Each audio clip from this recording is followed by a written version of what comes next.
got me stranded like a branch in the wind. Tell me what you long for. Oh, I won't watch you. It is May of 2019, and WildChild is sailing her way south through the Exumas, looking for hurricane shelter in the Dominican Republic. Last episode you watched our greatest fishing adventure where we lost the biggest mahi-mahi we've ever caught. So that's it. That's a cedar plug. We don't know it yet, but tomorrow we're going to meet the king of the lizards. Oh, we've changed the lure. Do you guys think that would be attractive to a fishy fish? I don't know. It looks kind of jellyfishy, squiddy, I don't know. And we ended up catching and killing another barracuda.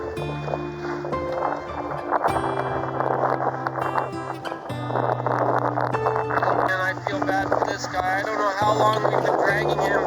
Okay, you're there. You gotta just lift him on now. Here, I'll help. You just hold the rod.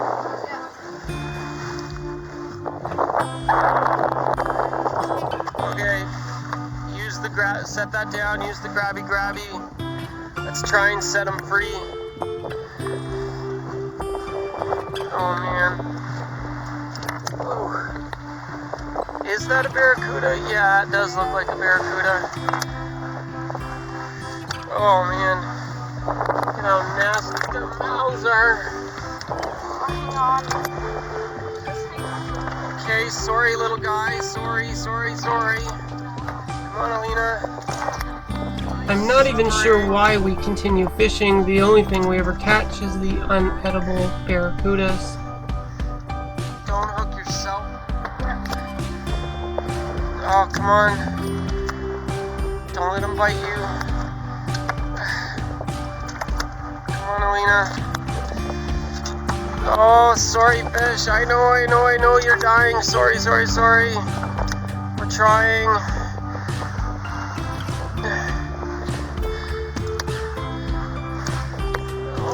Sorry. Come on, Alina. It's gonna suffocate if we don't get this soon.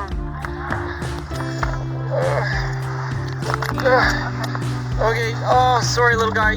Don't get bit. Throw him off. Oh, boy. Oh, sorry, dude. Sorry. Oh, he's swimming. That's a good sign. Yeah. We probably have no business fishing.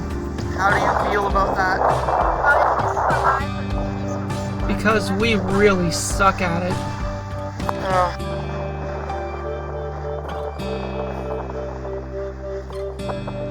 But as sailors, we are awesome sailor girls.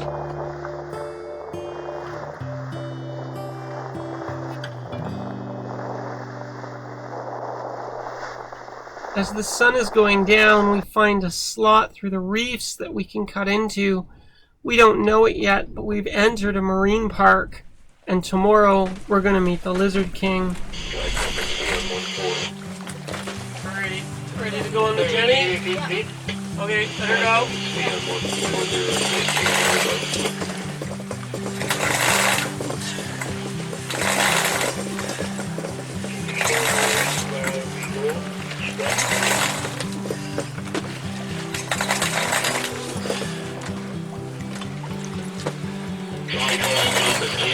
On channel 14, they will answer on channel 14. Okay, 14. Having trouble?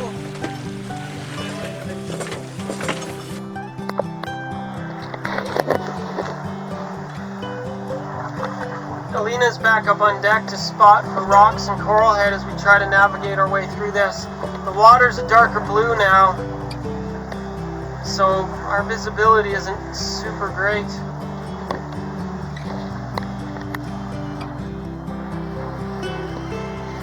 Got to get through all the coral heads and rocks through a narrow pass up there. When the water visibility is this clear and it's this shallow, it's actually kind of scary because you can see the rocks and boy, do they ever look like they're close to your keel. But really we're in 15 feet of water here, so we're safe. It just doesn't look like it's 15 feet deep. This water is so clear, we call it Bahamas clear. Kind of sets the standard for how clear water can be. So man, when we get to loop run, are we ever shocked? 7:30 in the evening, about half an hour before sunset, WildChild drops the hook. Where are we? In the Exumas near... I have no idea. So, one of the things about having an 8-foot keel being in such a shallow place is you can see like all of these blues, that's 3 feet deep, 4 feet deep, 5 feet deep, 5, 5, 3, 8, 6, 7, 8. Sometimes we're navigating WildChild all the time through very narrow little valleys trying to get our keel not to hit anything as we find our way out. Then the red symbols are rocks.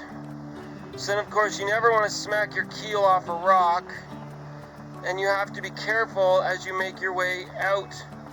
We switched both the chart plotter and the tablet to sonar view. It's more accurate and more detailed, and when you're in water that shallow you kind of need that sort of detail. Now if we look,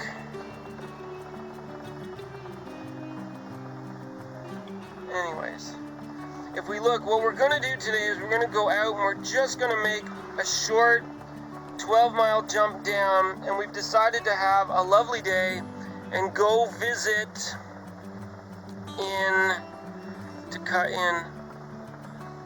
You okay? We're gonna cut in, not Great Guana, Grape Tree Key, the Cabbage Key cut, and then that gets us into Pigeon Key.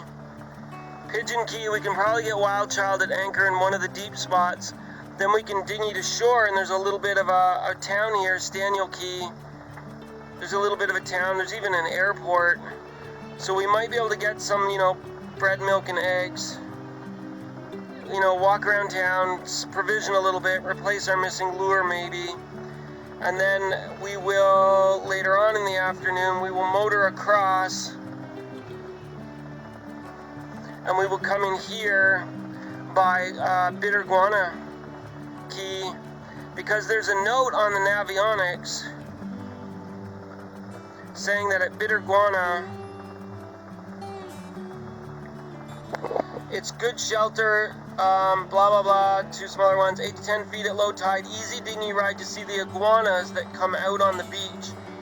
So it's a protected wildlife area, and I guess there's large iguanas living freely on the island that are protected, and you can see them on the beach.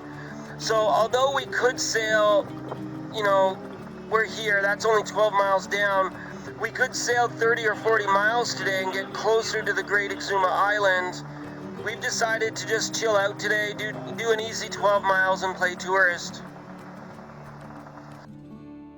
It's like a school of fish there or something.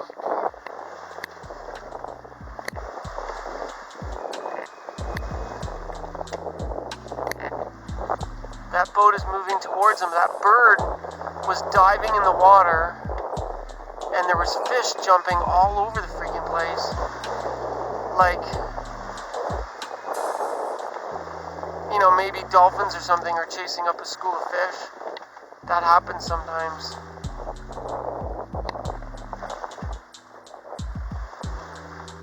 The fishing rod's up here, and she hooked the line around the pole back on the rod. Pretty funny, huh? Alina's a very funny girl.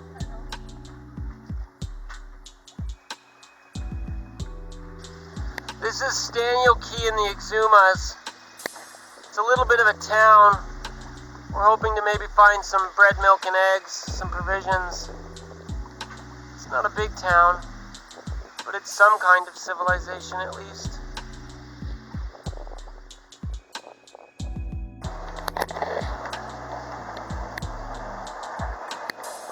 Alina's up on deck spotting for rocks and coral head as WildChild makes her way into Staniel Cay.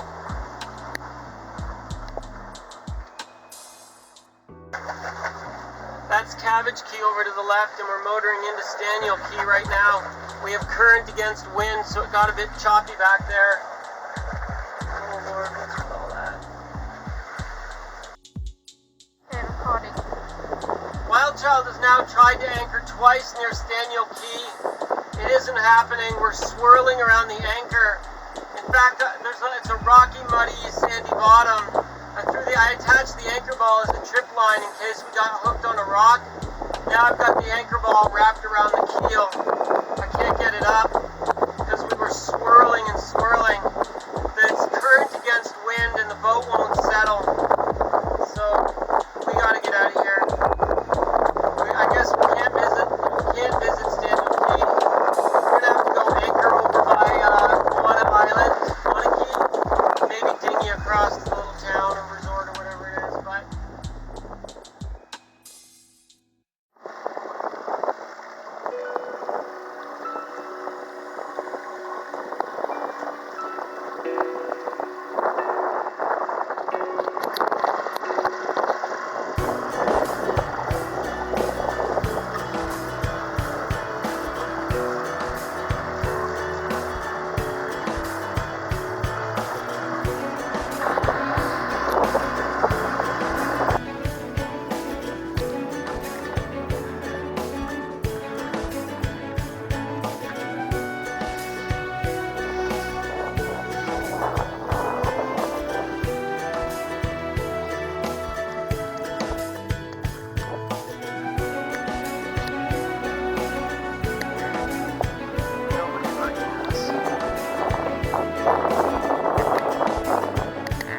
And this big lizard was the most aggressive. He actually came out, stood his ground, and tried to bite our toes.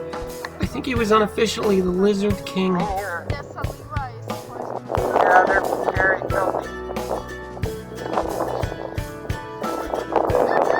But I'm thinking they gotta be used to people, right? Wayne,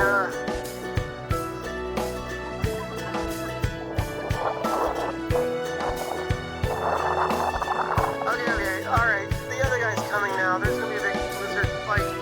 But don't look at me, dude. Oh, fuck. Dude, Elena stares down the Lizard King. She's such a brave girl.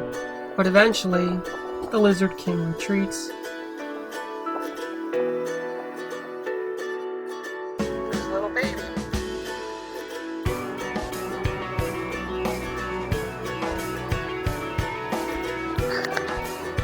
Look at the cute little baby. There's mommy and daddy.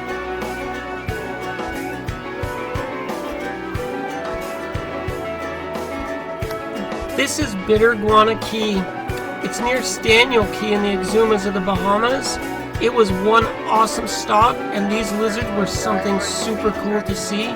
There were hundreds of them. The iguanas on this key are an endangered species and are protected by law. Do not touch, catch, chase, or harass these magnificent creatures in any way. Report any violation to the Bahamas Defense Force, BHF 16, Bahamas National Trust.